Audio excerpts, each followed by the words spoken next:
Welcome to today's presentation on the Windows Package Manager. My name is Demetrius Nealon and I'll be your moderator. I work on the Windows Package Manager here at Microsoft and I'm excited to be hosting this session today. I'm pleased to introduce today's speaker, Kevin Larkin. Kevin is a program manager at Microsoft who's been working on the Windows Package Manager with me. Before I hand the presentation over to Kevin, I have a few housekeeping items to cover about this. First, you should feel free to post your questions as you think of them. I'll be gathering the most common ones to answer at the end of the presentation. Next, we have contact information for you available at the end. And finally, we encourage you to share this information with your social networks. So without any further ado, I'd like to kick things off by welcoming Kevin Larkin. Kevin, over to you. Thanks, Demetrius. Hi, everybody. As Demetrius said, I'm Kevin Larkin. I've been on the developer platform team for a while, and I'm so excited to talk to you about the Windows Package Manager and what we're working on. So with that, why are we building a Windows Package Manager? Well, to be honest with you, it's because this was #1 request that we received from developers like you. And you were right. Windows has had a need for this. And let me explain why. Just 2 weeks ago, I was trying to set up a presentation for Monday. I was working on a weekend, and all of a sudden my PC started behaving incorrectly. I was unable to download some apps. And so I went online to figure out, okay, how can I fix this? And the only way to fix it was to reset the PC. And as you know, that means it's going to remove all my applications. Well, historically, that would have taken forever to go redo and then put those applications on. But because I had the Windows Package Manager, I was able to actually install the applications really quickly and efficiently, and my demo came off without a hitch. So thank you for this great idea. And with that, I want to introduce the Windows Package Manager. It's available today. We're excited for you to try it, and let's start talking about it. So what is the package manager that we're providing in this preview? It is a powerful search engine that will allow you to search for the applications within the repository, and then it'll allow you to easily install them. We also will be doing upgrade and uninstall in the future, but for this release, for this preview, it consists of installing and searching. And it's a simple command. What we have is winget as a command, which is very easy to type and very easy to remember. And then you just pass in the verb like install or search or show and the application name. But let's not just look at or talk about it. Let's go do a demo and let's check it out. So the first thing I'm going to do is just type winget directly. And that's our command line. And when you just type it without anything else, it shows help, as you can see. And you can see the commands that we're making available today, like like search, which will allow you to search for the application, show, which shows you data about the application, and install, which allows you to install the application. Then we also have a couple of commands that are more geared towards helping you develop the packages. For example, validate. You could validate a manifest file, or hash, generate a hash. But most of you are going to want to just try the package manager out, and search is a great way to start. You just type in search and it brings up all the applications that are available. Now that's a bit overwhelming, so let's go ahead and bring it up and then look specifically for an app. Like I'm going to try to search for Visual Studio Code. So I typed in Visual, and as you can see, we have 5 applications show up. 3 of those are the big IDEs of Visual Studio itself: Professional, Enterprise, and Community. That makes sense. And Visual Studio Code, that makes sense as well. But .NET Core, well, that showed up because if you look over on the right, you'll see that there's a tag Visual Basic. So clearly our search is going across a number of fields. So let's take a look at which fields it goes across. Each command that we have in our installer also supports help. So you simply type in --help and you can get more data on what's involved in the command. In addition, you'll notice that we also have online help if you want to dig in even further. To continue my conversation on search, you'll notice it says moniker is one of the things that we can search on. Moniker is like a nickname for an application. So like Visual Studio Code, a lot of people call it VS Code. Or command, like the command that the application is used to execute, code is used for Visual Studio Code as well. So let's try searching with just the nickname. And that's really helpful for people that are terrible typists like me. I don't have to type in those long strings. As you can see, I type in VS Code and I was able to bring that up because the moniker the nickname, isolated to that individual application. So this is great. So let's make sure this is the actual app I want. So I'm going to go ahead and show you the show command, and we can dig in and get more data on that application. As you can see, show presents more metadata like description, a whole description of what the application is. It provides a license so you can make sure that you want to install it. It also provides a URL so you know where this file is coming from. And so once you verify that this is the application you want, then you would go ahead and install. Now, before I install, I want to prove to you that I don't have VS Code installed. As you can see, I failed this command. So the install command is just the same as the others, where I can just type in install here and switch it to VS Code. And now what's happening is the package manager is reading our manifest file. It then determines which URL to go download the file from. It downloads it, and then you'll notice it says it verified the hash. So it confirmed the data in the manifest file that represented the hash with the binary it downloaded. Prior to execution of the code, it also went through Smart Screen to make sure that the URL was also secure.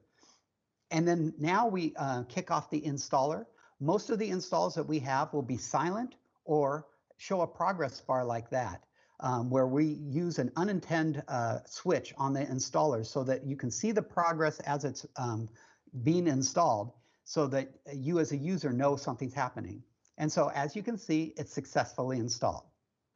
So for preview, as a user of Package Manager, you'll be able to search, install, and get more details on applications. But now you're probably wondering, okay, how could I put my application or put some other applications in the repository so that the Package Manager can find it?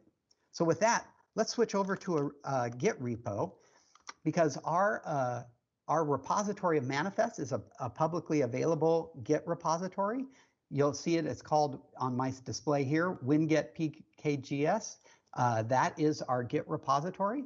And now I'm in a folder, Microsoft PowerToys folder. And because I installed VS Code, you'll see I can go ahead and bring up the manifest file by simply typing in code now, because it's successfully installed. Now that is cool.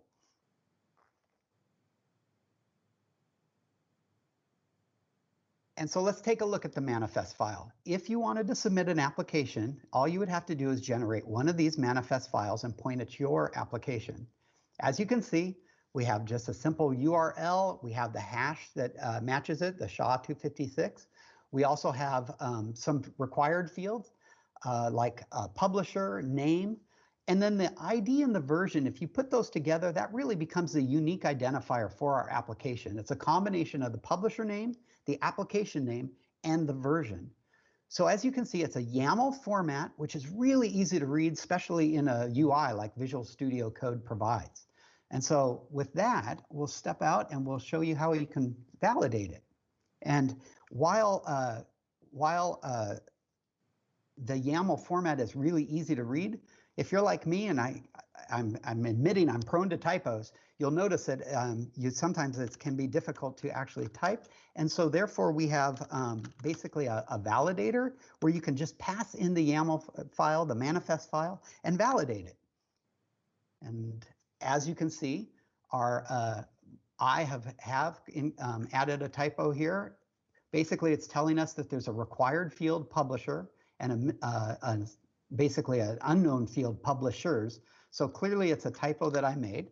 We'll go back and we'll make that quick change.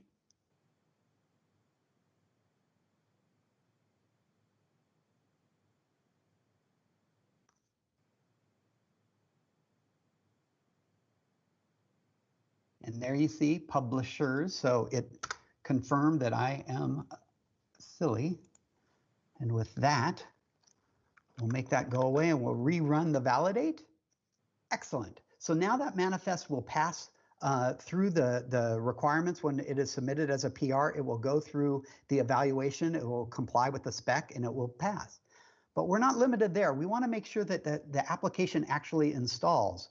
And so if you're, while that we are just validating the YAML syntax there, we didn't validate the install or the hash. So the way to do that is winget also allows you to pass in the YAML file, the local manifest file, by just simply putting install and then pass M for the manifest. And so now what we'll do is we will install from this local file. And this would be a great way for you to verify that you have the settings correct, so it installs the way you expect, that the hash matches. And as you can see, that installed pretty quickly.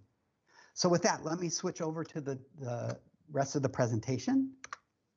Okay, so the key takeaways here are, look, the app is available, it's ready for you to install, and we want you to try it. It's available, and we encourage you to do searches and do installs. And then the repository is open for your submissions. We have, it's an open GitHub repository. You can submit PRs, and we have a number of processes to execute to make that easy. And so now the call to actions. I want you to try out the Windows Package Manager. You can download it today as simply as possible just from our GitHub repository. It's up there on the release folder, or we've already pushed it out to the Windows Insiders. If you're a Windows Insider, you could probably go right now to your command prompt and simply type winget, and you will be able to access it. If those two options are not available to you, we also have stood up our own flight. If you go to this URL and just submit your email, we will add you to our flight, and you will also be able to automatically get updates when we push out updates for the package manager. Next call to action is add your favorite tool. You guys have a number of tools that you use that may not already be in our repository, or tools that you've written. And if you have a tool that you use, probably somebody else wants to. So give it a try. Create a manifest file, make a submission, and we'll work through it with you and try to get it into the repository. And then finally, our client is also open source. And we want you to go up there and file issues on us. We put our backlog up there. We want you to go look at it, upvote, so that we prioritize the work that you want us to do. And then, of course, you might even contribute. So with that, I really want to thank you guys for taking out the time to sit here with us. And I hope, let me open it up for questions at this point. Great presentation, Kevin. So we've got a lot of good questions here. I'm going to try to organize them a little bit. First one, Ermine is asking, we don't allow most of our systems to directly access the internet. We have an on-premise repository, Artifactory. Will winget be able to be configured to pull from the on-premise repo that itself pulls from the remote repo? Yes, we have on our backlog, we have plans to provide basically an enterprise support. You saw earlier there, or I mentioned earlier, that there is a source command, and we anticipate making that available so that you can connect to other sources than the current community repository. Okay. The next question here was asked by Vinod. I'm going to go ahead and grab this one if you don't mind, Kevin. Oh, that'd be great. Hi, winget team. I just installed winget preview from the store, but I can't get the command to run in Windows Terminal through PowerShell or command. I don't think it's in the path. We've seen this issue a couple of times today. If you see that, be sure to +1 the issue on GitHub. We've seen a couple of things with pathing, so we'd love for you to collaborate with us and keep letting us know what kind of problems you're having. Hey, can I jump in there too? You bet. When I've seen that one time for me, it didn't show up in a non-admin command prompt, but it did work in an admin command prompt. So go ahead and try that out, and as Demetrius said, file an issue, and then we'll have an alias at the end of this presentation that you can also just email us directly with kind of that feedback, and we can go back and forth on that. Okay. Matthew is asking, why is the VS Code package an older version? How often are these packages updated? Why is it? I don't know why it's an older version. The packages are updated as frequently as we do it right now. It is a manual process. I just updated it yesterday to 1.15.4. But we're also working with the teams to get them to own creating the packages, and so the frequency that they will produce them when they kick them out will be much more frequent. Okay. Gavin is asking, when searching, can you show the app monikers in the results? This would help know to which app to pull and install. Currently we don't. I think that's a great request. One of the challenges we have, and kind of the thing that we have to think through is, as soon as you start putting too much stuff on the command line, it starts wrapping and gets, kind of crazy. And so maybe trying to figure out how we can, allow you to choose which ones you want to see on it would be the right MO for that. Again, that's a great issue. Feel free to file that on our repository. Michael D's also having an issue. He says, can I invoke this from WSL? If I try it, says it could not be run by the operating system. No, I don't believe it would work from WSL because that's a different operating system. That's the Linux core, right? Okay. Alan P is asking, will Winget also be able to uninstall programs in the future? Great question. Actually, yes, that is one of the first things that we do have on our backlog. We anticipate that. And one of the other things that would be interesting to get your feedback on, again, that if you could upvote it or not, we're also investigating whether we should allow for uninstalling applications that were not installed through the package manager. So for example, let's say we installed 10 apps through the package manager and you had 10 that just came in as part of Windows that were apps that could be removed. We're thinking that we want to enable the package manager to be able to see all 20 apps and allow you to take things on and off. And so your feedback on that would be interesting to make sure that, our desire is consistent with what you're looking for. All right.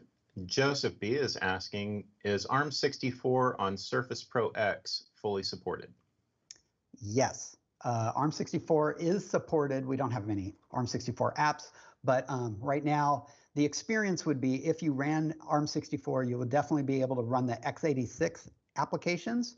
One of the challenges that we currently have is on that device, you'll be able to see all the apps, but you won't be able to say, oh, I only expect to see the x86 ones. And so you'll see and you'll try to run it and then it will tell you, sorry, I can't run because of the architecture. But we're going to improve that as, post this preview.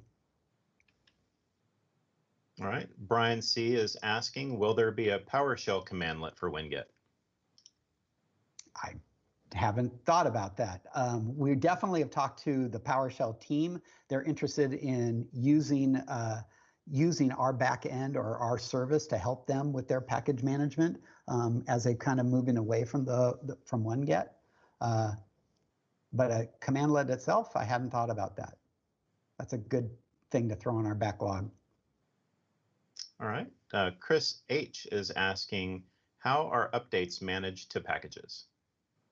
Well, currently they aren't, but we'll have a list command, and the intent there is to show you what application is currently installed and the version, and then compare it to the version that we will have in basically the repository, the updated version, such that we will be able to identify. And then the expectation is you as a user will be able to say, oh, I want to update this individual app, or I want to update all and update all of the applications that have an update.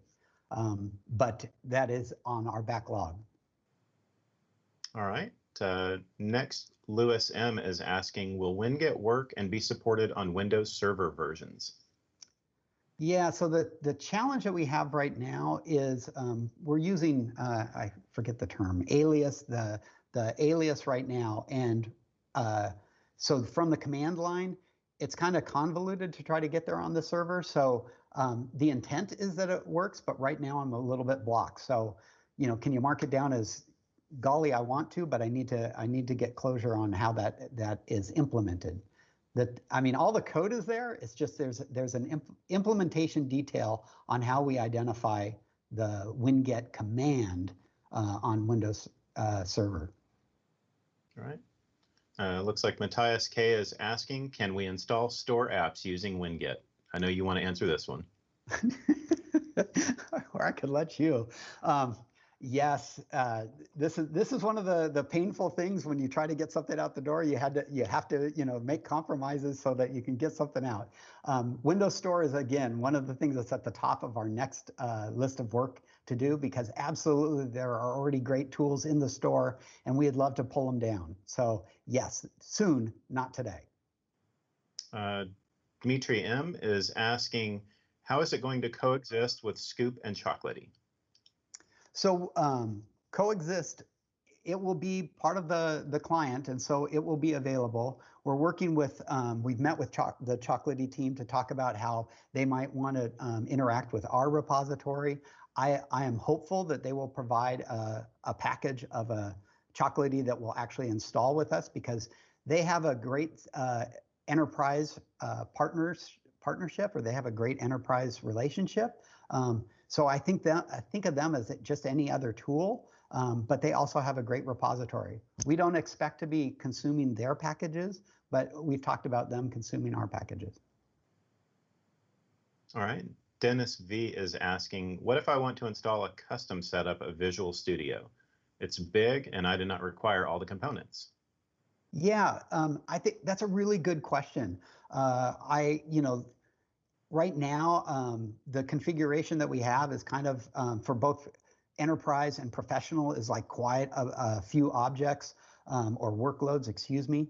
I think it would be interesting to know if is your desire to create your own and then put it as a package so that other people could do it, or is your desire that we create a whole bunch of different custom ones like enterprise Python or enterprise Visual Basic?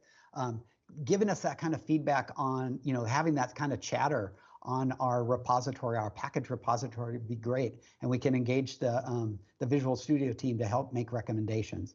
Because that's a tough problem. You're right; those are big packages. All right. Ermine T is asking, is WinGet available outside the store? Most of our systems are blocked from accessing the store. It currently is not. Oh, you mean it? Yes. Okay. Forgive me. Absolutely. If you look at the slide that's presented right now, download it today. It is right there on that GitHub repository. So if you go there, there's a release folder and the package is there for download. Our plan is every time we publish, we will not only go to the store, but we will be available from GitHub for you to just download and use. All right. Rashid S is asking, can WinGet also install local store packages? It should be able to. Right now, it installs MSIX. I mean, the packages have to point to the file. I guess local. Local as in like on the PC, like local native local, like on the C drive or. Yeah, not enough clarity. I think we could take a stab at that one. If you have a manifest that you've built locally, then the package manager could pull it from a local store. That may be a more complicated discussion that we'd love to have with you on the GitHub repository. Yeah, if we could also make sure we just understand the scenario. So like, clearly when I show local, I am just, when I pass in the manifest, it is consuming a file that currently is coming from the HTTPS URL. We definitely expect to be able to support UNC. I don't see why we wouldn't be able to do the local. I know we can't do it right at the moment, but yeah, if we could put a kind of an ask on us, that would be a good thing for us to look into. All right.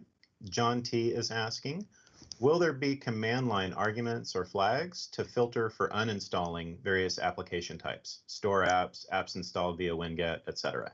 Yes, we'll have the same set or similar set of filters to put on there. And again, we've come up with some. There are probably some that like you're specifying. Okay, I want to make sure it's only look at store apps. Again, if you could just kind of engage in a dialogue on our website to make sure that we're providing the right functionality, that would be great. Just keep the dialogue going with us. But yes, there will be arguments and options on that. All right, it looks like Per is asking, would it be possible to use the apps published in M365 or Intune with an organization as a source for apps available to install with WinGet in the future? You take this one. You bet. So what we're looking at right now, the way the repository works, it's a specific format that we've configured for WinGet. When we look at something like an M365 or an Intune as a source. It's sort of a different structure. And there tend to be other use cases that we see when a company is trying to manage their own applications. So we would like to extend the capability so that you could use Wingit to either pull through an Intune approved list or something else. But this is another one of those use cases where we'd like to understand what your goals are here and make sure that we're building the right set of capabilities and the right set of restrictions on that for enterprise use. And do you want to just also tell them a little bit about what you're thinking about from an API standpoint? Sure. So one of the other things we're looking at is rather than having a repository like we do today, where we're essentially pulling down an MSIX bundle that has the index in it, we're looking at opening up REST APIs and making it where it would be fairly trivial for you to stand up your own repository. And Kevin has even suggested the possibility of providing UNC links or something like on a file share to go directly at a package manager. So this is something else we're very interested in getting feedback in.